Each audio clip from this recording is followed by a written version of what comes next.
It's a tale of two auras when it comes to the Magic and wrestling scene. With the release of the new Magic set and after a controversial Hell in a Cell, there's a lot to cover, and we're here to do just that. Is this another fairy tale success for the both? Find out here on our first episode of CWCP, College Wrestling and Commander Podcast.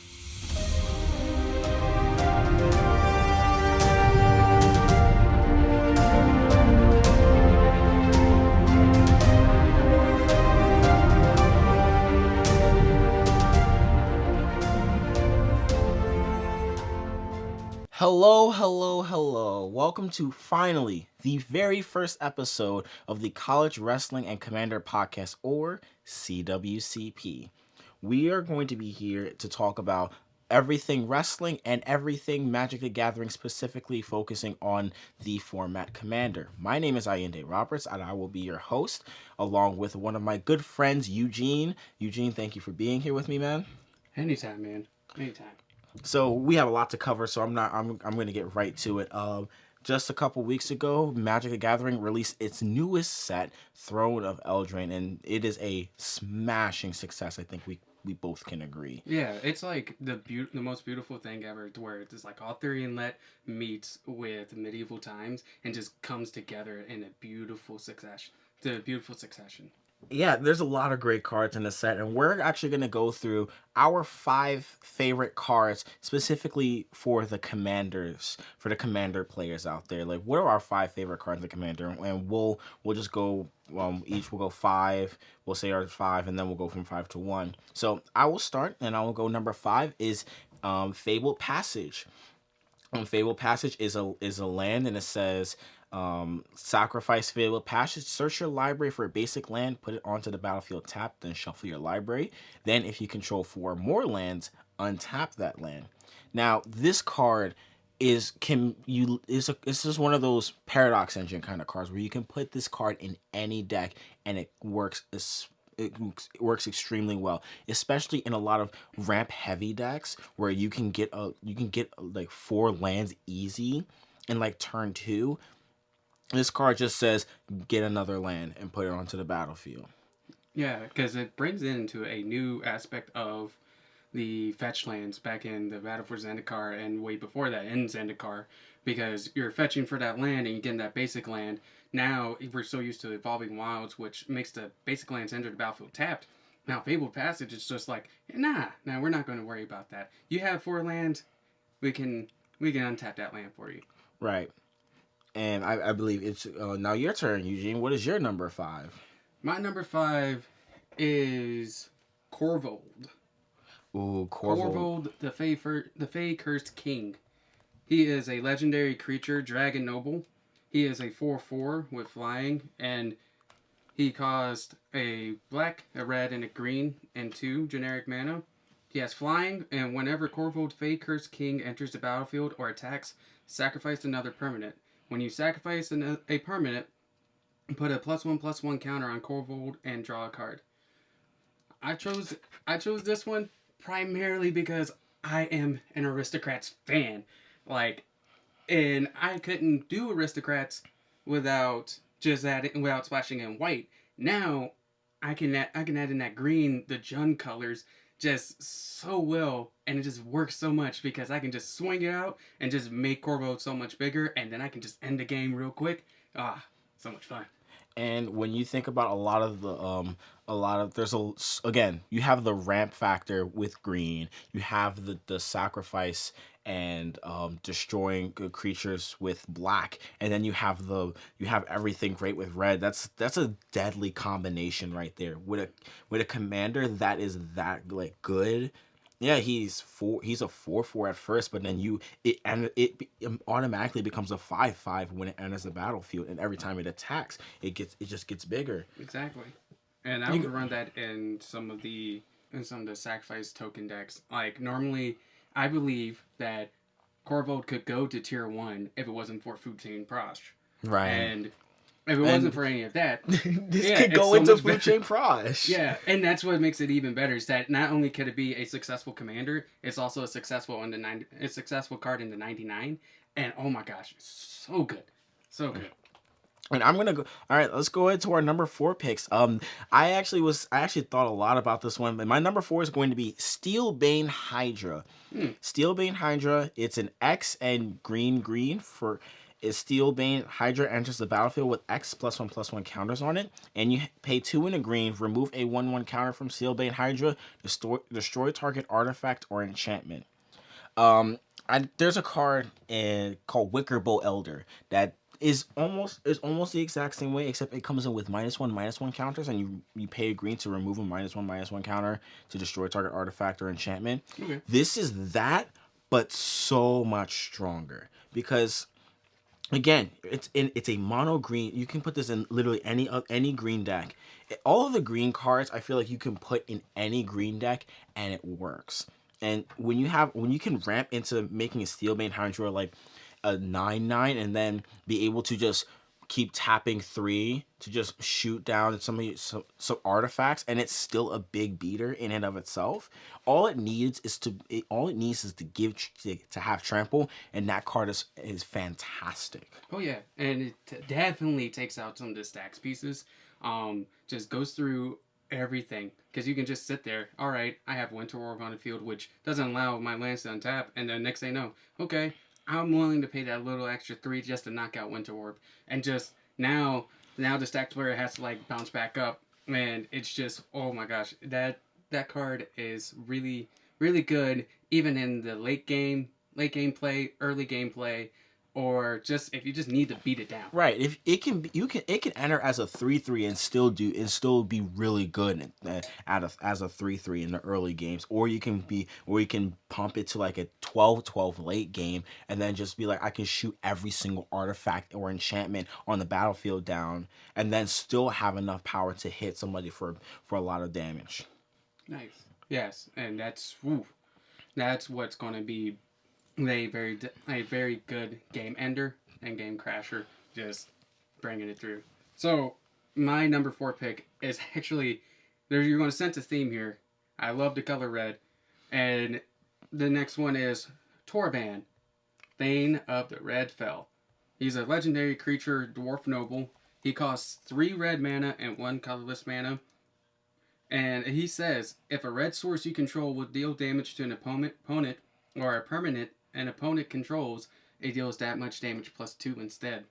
And he's a 2/4. So, just in Commander, red is not known for its very powerful late game enders. You have to win by around turn 5 if you're strong. Like even if it's the most competitive like Cranko deck, you still can't really bounce off until turn 3, and when you're just making all these goblins. But Torbrand, he just like ends games even with a simple shock, lightning bolt, or the new card that came out from Guilds of Ravnica Allegiance, Complicated Calamity, which allows these 1-drop creatures, these 1/1s, just deal extra damage. And now this this swing that is just 1-drop swing turns into a lightning bolt to the face, and you're still getting pinged by just 1 power creatures. Yeah, that's really cool. Well, even they wouldn't even be one. It would still be doing 3 damage because those 1/1 creatures is a red source. So that's 6. So if with Cavalcade Calamity and you get like something like a Scorch Spitter, that's 9 damage that you're taking with Torbrand on the field.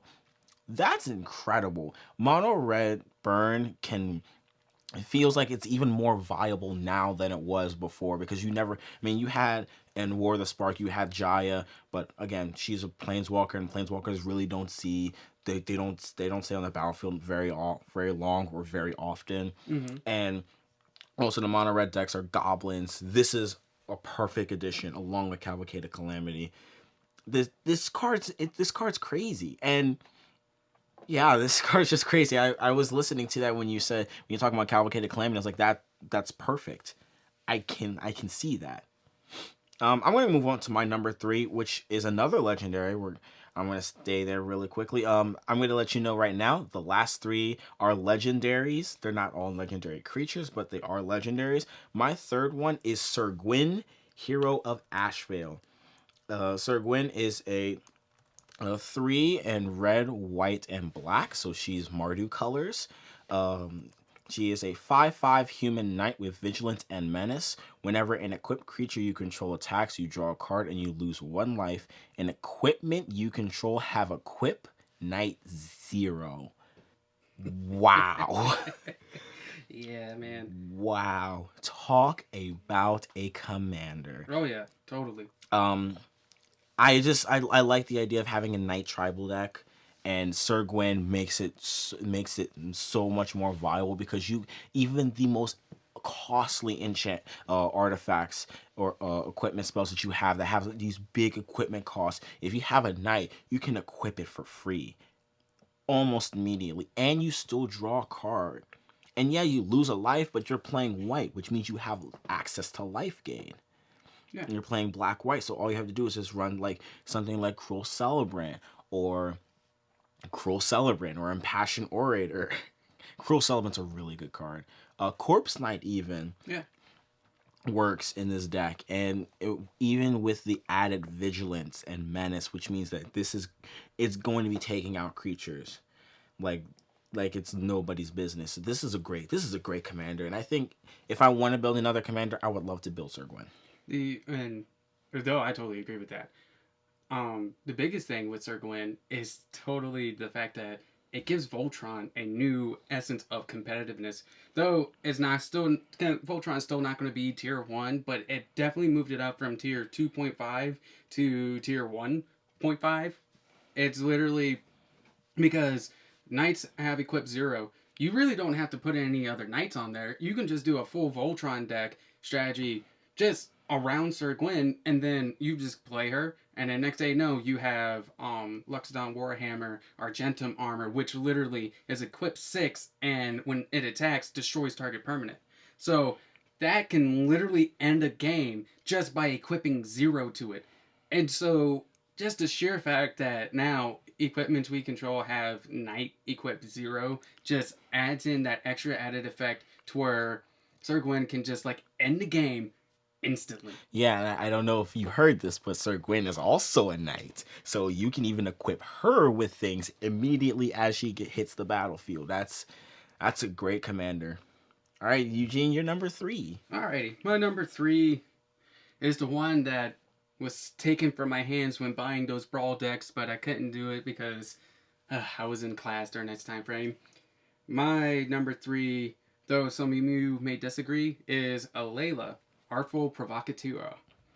Alayla is a 2/3 legendary creature, fairy warlock. She has a white, blue, and a black, and 1 colorless. She has flying, death touch, and lifelink.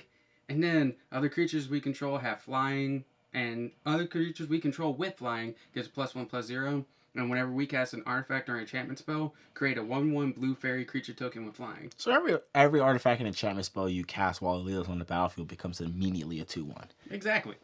And the beautiful thing about Alila is when she swing, like when we play enchantments, that enchantment tribal, the artifact equipment tribal that brings out the fairies with flying. Not only does it give me a board to stop myself, but you can also play uber control with that, to where literally you are just annihilating the field with just control, like propaganda, ghostly prison, sphere of safety, the one card that you hate, Ayinde.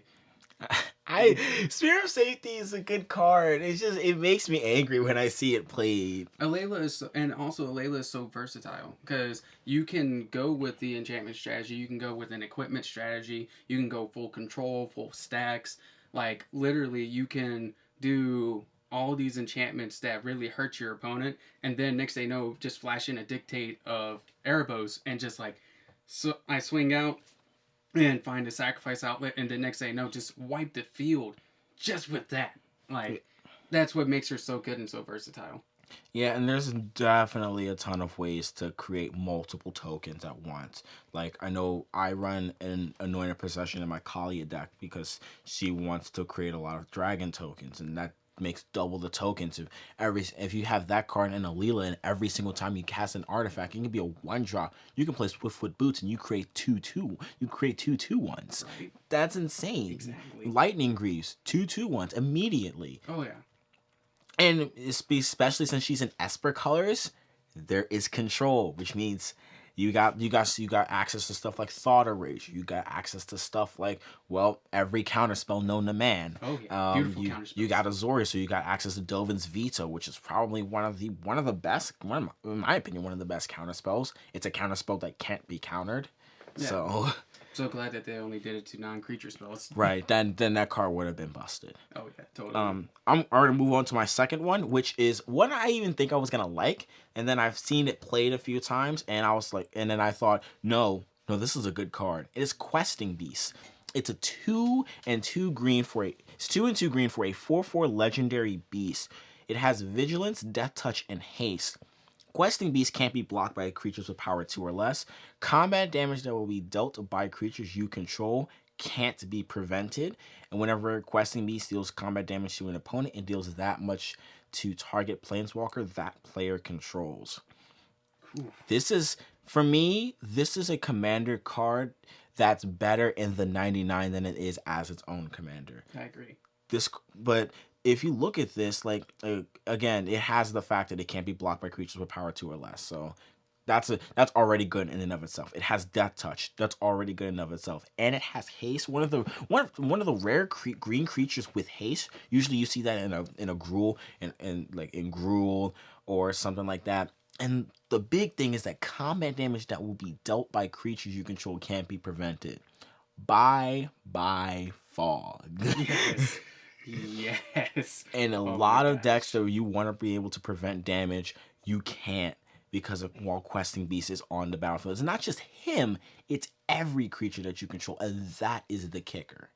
And obviously Questing Beast being able to deal 4 damage to a planeswalker whenever it deals combat damage, that's good. Right. I know I'm seeing a lot more planeswalkers. I'm seeing a lot of Teferis, Lilianas, Nicol Bolas's, and that's 4 damage right there to a planeswalker, and that kills Teferi. That knocks Liliana and Nicol Bolas down pretty hard. Oh yeah. I think this is a really good card, but this is a card that deserves to be in a 99, not necessarily a great commander in and of itself. No, I agree with that. Questing Beast definitely is a 99 card. Ooh, like, just tying on to what you said, literally against Super Friends decks, it's just deadly. Like, I play Atraxa Super Friends. I know all the hate. Questing Beast can just swing, and then as you're rolling up, like My Chase Unraveler Secrets, and then Questing Beast just hits it for 4. It's just like, ooh, that really hurt, and it just adds on that added damage and added pressure. It's a great addition to Gruul decks, definitely, to add on that extra amount of pressure for the opponent and for that Super Friends player, or not even just a Super Friends player, but for anybody. Just that adding that 4 extra damage to just end up and ultimately destroy somebody. Yeah. It's crazy. It's a really good card. All right, moving on. It's your runner-up. My runner-up is actually an uncommon, and again, tying back to this theme of the aristocrats feel, my runner-up is Sir Conrad the Grim. Sir Conrad is a 5/4 legendary creature human knight that costs 2 black and 3 generic. And he says, whenever another creature dies, or another creature is put into a graveyard from anywhere other than the battlefield, or a creature card leaves your graveyard, Sir Conrad the Grim deals 1 damage to each opponent. And then he has a little activated ability to where you pay a black and a generic, and then each player puts the top card of the library into the graveyard. Now, oh my gosh, there's a lot to unpack with this card. And the fact that it's printed at uncommon makes this even deadlier because it's so much easier to get. Exactly. But the sheer fact of even now, Golgari, aristocrats, like all these graveyard decks that needed that extra oomph into their decks, Sir Conrad the Grim is like the it card. He's not, I think he could be a good commander, but I think he's great. He's more powerful in the 99, definitely, because let's just say I ran a Scarab God Demir zombie deck that relied off of an infinite combo of Gravecrawler and some other zombie plus Phyrexian altar, to where I just kept bouncing it back in, and now Sir Conrad the Grim just annihilates everybody. And then not only that, I used to get a lot of hate for that, and so whenever Gravecrawler would be in my graveyard, literally, as soon as it puts it in the graveyard, all right, I played with Jukabog, it's exiled. So then it just avoids all of that. But now even Sir Conrad's just like, okay, I'm gonna still deal damage to you, and he just goes great even in Voltron strategies, like the beautiful thing known as Infect. Like, just, no matter what, no matter if something dies, you're still getting damage, and then you're going to get that Infect counter. So that's just really dangerous and very deadly. So I just, so good. Yeah, and the activated ability that letting each player put the top card of their library in the graveyard, like it sounds like it's not as good as you think it is, but when you're playing a lot of creatures and you're playing a creature heavy deck, and then it's whenever a creature, any creature, including your own, and or any of the other players, it deals one damage to each opponent. So if, let's say, yeah, I'm playing with three other friends, maybe one person mills a creature, each opponent takes one, not just me.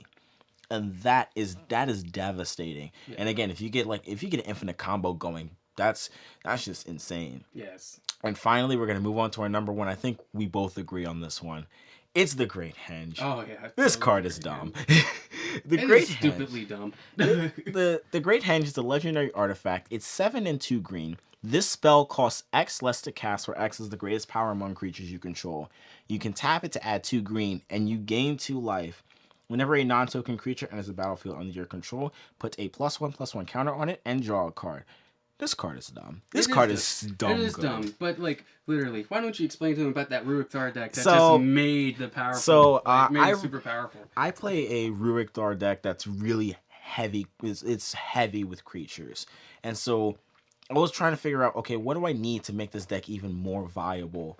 And I pulled a Great Henge out of my first Throne of Eldraine pack. I know that is crazy luck, and I boarded it in, and it completely turned that deck from being good, okay, to being really good, because it's consistent. If you get enough mana, you can just start pumping out creatures, and you're just drawing into more creatures. Play this creature, make it bigger, draw a card, draw into another creature, and you can just keep drawing and drawing and drawing into everything that you need. And not only that, if you have a 7/7, your Great Henge is 2, you get that 2 green right back.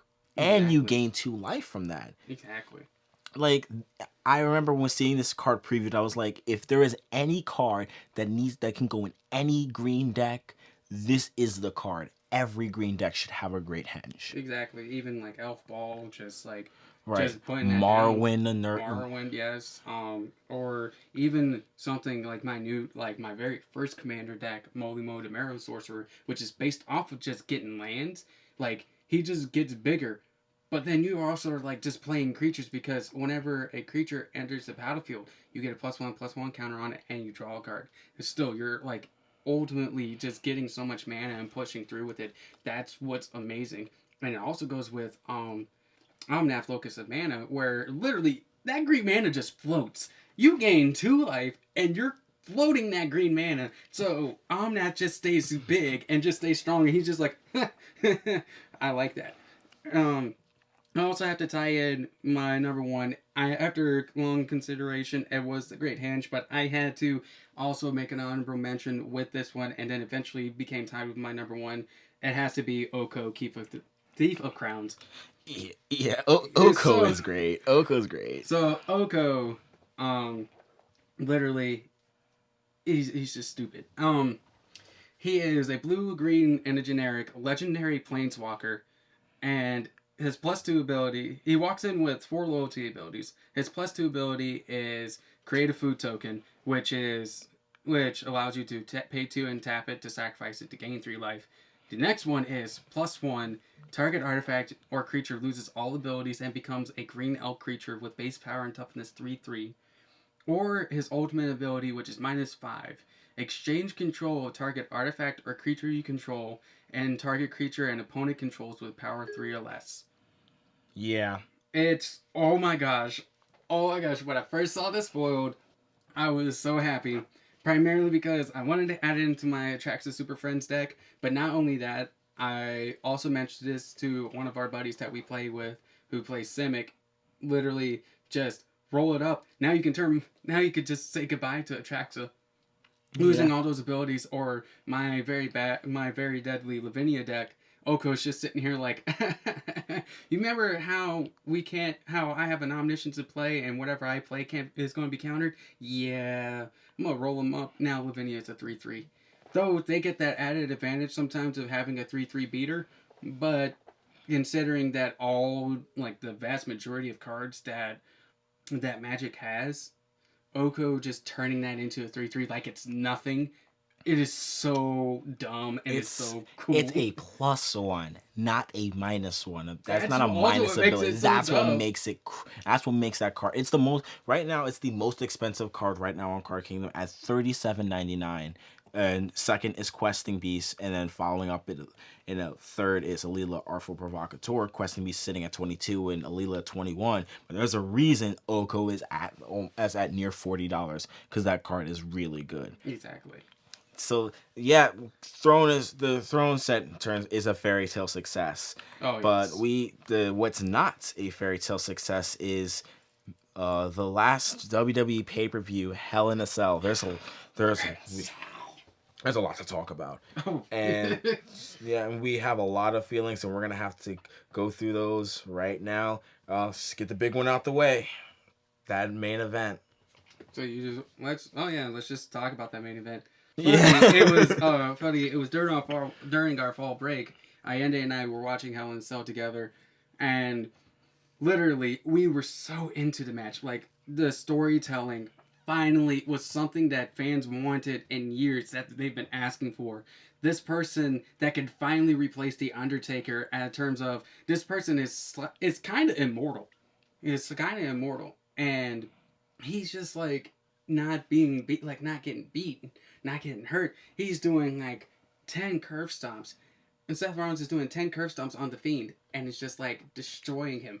And then next thing you know, the count of one, just showing his resilience in it, and then all of it to just be just wasted away by a disqualification In a Hell in a Cell match. and a no DQ match.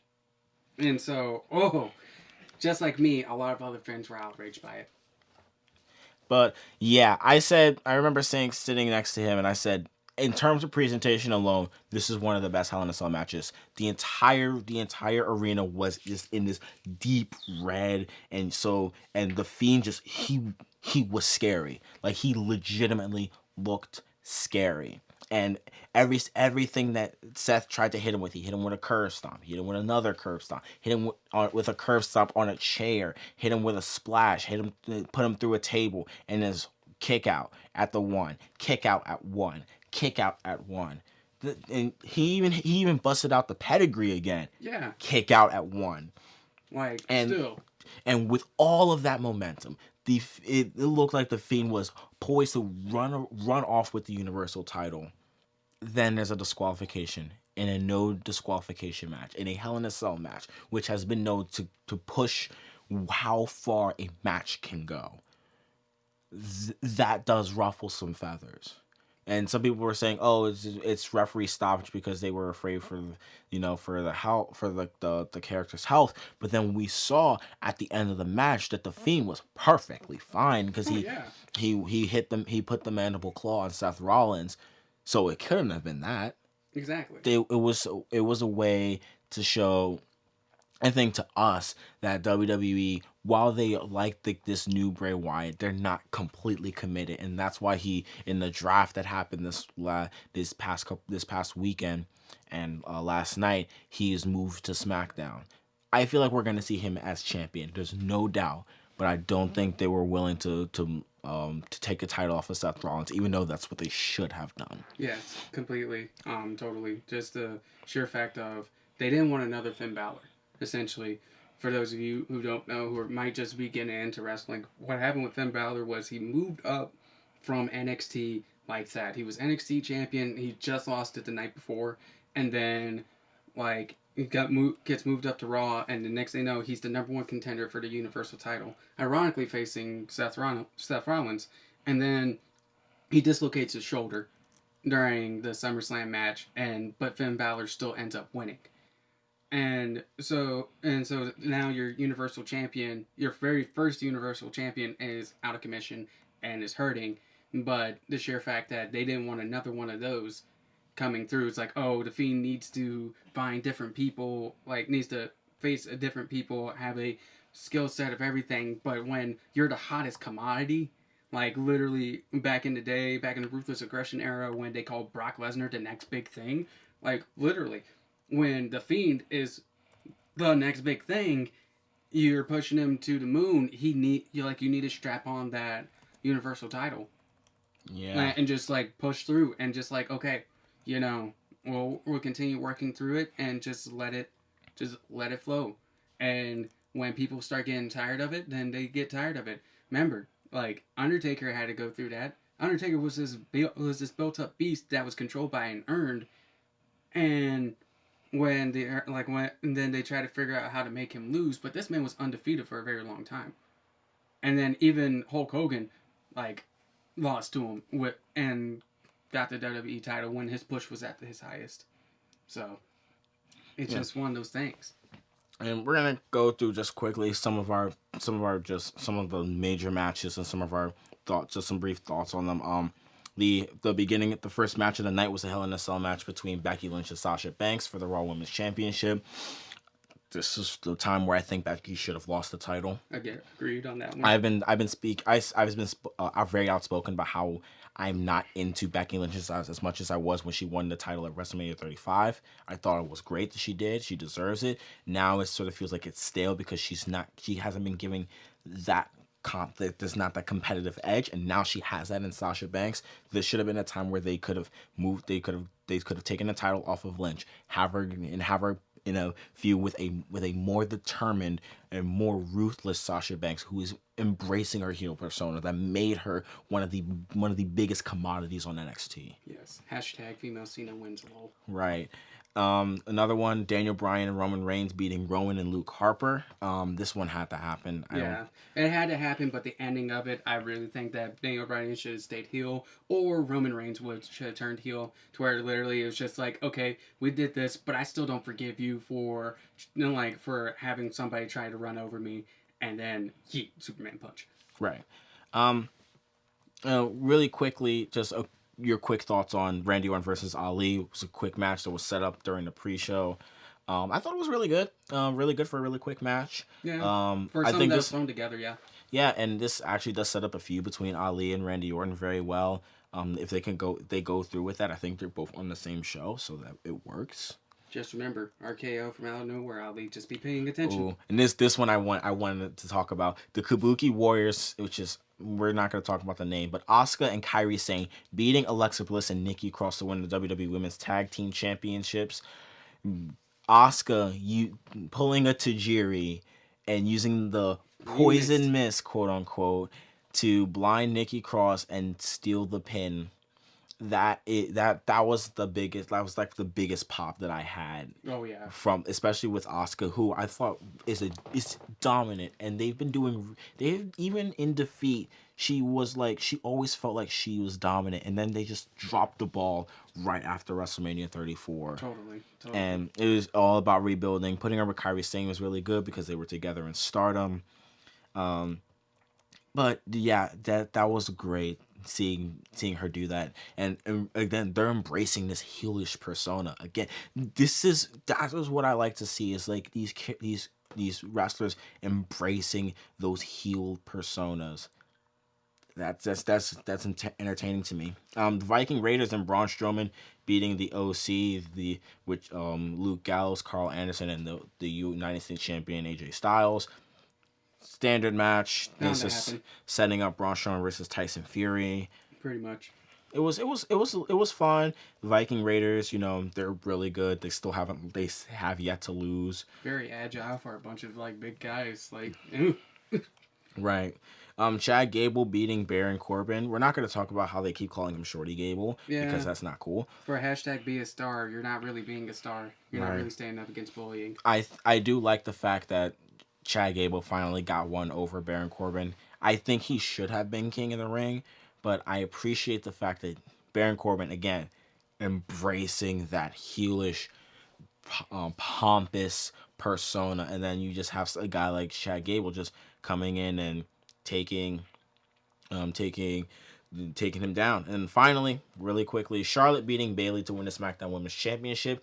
This was all to set up Bayley's inevitable heel turn on SmackDown.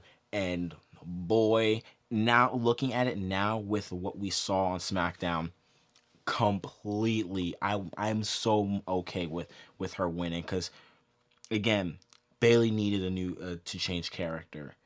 She needed to change the character, and this was the catalyst for her to do that. She's for up until this point she's been sort of like a tweener. Now she's full on heel. The Bailey buddies are gone. The music is gone. The ponytail is gone. Now she has like this. That she cut her hair is a lot shorter now, and she's on a warpath. And now as SmackDown Women's Champion, she's doing everything she can to make sure she keeps that. Yeah. Completely necessary, and I thank Bayley for being into it, and I buy it. I really buy it. Definitely. And that heel turn, the definite heel turn that came from everybody just like booing at her and just like saying that, like just getting on her in Hell in a Cell and just letting those voices feed into her and then just build it up on that Friday night on SmackDown to where she just chops her Bailey buddies and just like, oh my gosh, so frightening, not really frightening, but like that's what we wanted. We wanted Bailey to turn heel. Yeah, man. The Hell in a Cell was a show, man. It was a show. But that is it for our podcast. Make sure you guys tune in. We're gonna get on to episode 2, where next time we're gonna be talking about the new sets that are coming down the pipeline. They just came out with the release dates, and then we'll have the Crown Jewel, and we will preview WWE Survivor Series, which is always a highlight. Like I said, this is College Wrestling and Commander Podcast, the CWCP for those who like acronyms. I'm Ayinde. This is Eugene. And thank you guys, and we will see you guys later.